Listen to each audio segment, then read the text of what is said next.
Peprah I ലീഗിലേക്ക് ചർച്ചകൾ തുടരുന്നു. Cash മുടക്കാതെ ഒരു കിടിലൻ വിദേശ സൈനിങ്. ബ്ലാസ്റ്റേഴ്സ് വീണുപോയത് അവസാനം.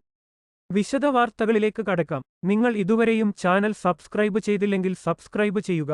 ക്വമി പെപ്ര, ജോഷുവ സോട്ടിരിയോ, ഇവരിൽ ആരെങ്കിലും ഒരാൾ മാത്രമേ അടുത്ത സീസണിൽ ബ്ലാസ്റ്റേഴ്സ് തുടരുകയുള്ളൂ.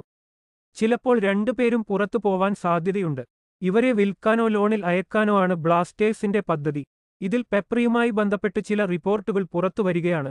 പെപ്രയെ ഐ ലീഗ് ക്ലബിലേക്കോ ISL ക്ലബിലേക്കോ ലോണിൽ അയക്കാൻ ബ്ലാസ്റ്റേഴ്സ് ചർച്ചകൾ നടത്തുന്നതായാണ് വിവരങ്ങൾ.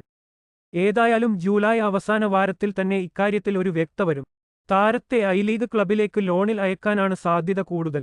ISL ക്ലബിലേക്ക് ലോണിൽ അയച്ചാൽ അത് ബ്ലാസ്റ്റേഴ്സിന് ഭീഷണിയാവുമോ എന്ന ഭയവും മാനേജ്മെന്റിന് ഉണ്ടായേക്കാം.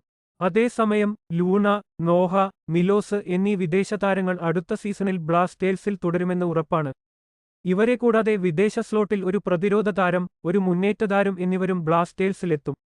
ഇതിൽ ബ്ലാസ്റ്റേഴ്സ് ഒരു വിദേശ പ്രതിരോധ താരവുമായി ചർച്ചകൾ പൂർത്തിയാക്കിയതായും റിപ്പോർട്ടുകളുണ്ട്. ഫ്രഞ്ച് താരം അലക്സാണ്ടർ കോഫുമായാണ് ബ്ലാസ്റ്റേഴ്സ് ചർച്ചകൾ പൂർത്തീകരിച്ചതെന്നാണ് വിവരം.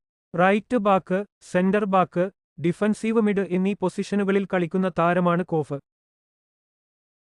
ക്യാഷ് മുടക്കാതെ ഒരു കിടിലൻ വിദേശ സൈനിങ്. ബ്ലാസ്റ്റേഴ്സ് വീണുപോയത് അവസാനം. ഇന്ത്യൻ സൂപ്പർ ലീഗിന്റെ അടുത്ത സീസണിലേക്ക് ഒരുങ്ങുന്ന കേരള ബ്ലാസ്റ്റേഴ്സ് നിരവധി ട്രാൻസ്ഫർ നീക്കങ്ങളാണ് ട്രാൻസ്ഫർ മാർക്കറ്റിലുടനീളം നടത്തുന്നത്.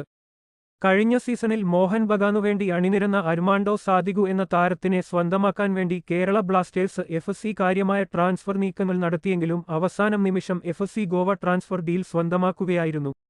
33 വയസ്സുകാരനായ അൽബേനിയൻ താരത്തിന് 1 വർഷം കൂടി മോഹൻ ബഗാനുമായി കരാർ ശേഷിക്കുന്നുണ്ടെങ്കിലും ഈ കരാർ റദ്ദാക്കിയതിനുശേഷമാണ് താരം ഗോവയിൽ ചേരുന്നത്. ക്ലബ്ബുമായി പരസ്പര ധാരണയോടെ കരാർ റദ്ദാക്കിയതിന് താരം ഫ്രീ ഏജന്റ് ആയി മാറിയതിനുശേഷമാണ് ഗോവയിലെത്തുന്നത്. ട്രാൻസ്ഫർ തുക മുടക്കാതെ ഫ്രീ ട്രാൻസ്ഫറിലൂടെയുള്ള ഒരു കിടിലൻ സൈനിങ് ആണ് കേരള ബ്ലാസ്റ്റേഴ്സ് ലക്ഷ്യമിട്ടത്. കഴിഞ്ഞ സീസണിൽ മികച്ച പ്രകടനം കാഴ്ചവച്ച താരത്തിനെ ദിമിക്ക് പകരമായി ഫ്രീ ട്രാൻസ്ഫറിലൂടെ സ്വന്തമാക്കാനുള്ള ബ്ലാസ്റ്റേഴ്സ് ശ്രമങ്ങൾക്ക് തിരിച്ചടിയായാണ് അവസാന നിമിഷം ഗോവ മുന്നോട്ടെത്തി റാഞ്ചിയെടുത്തത്.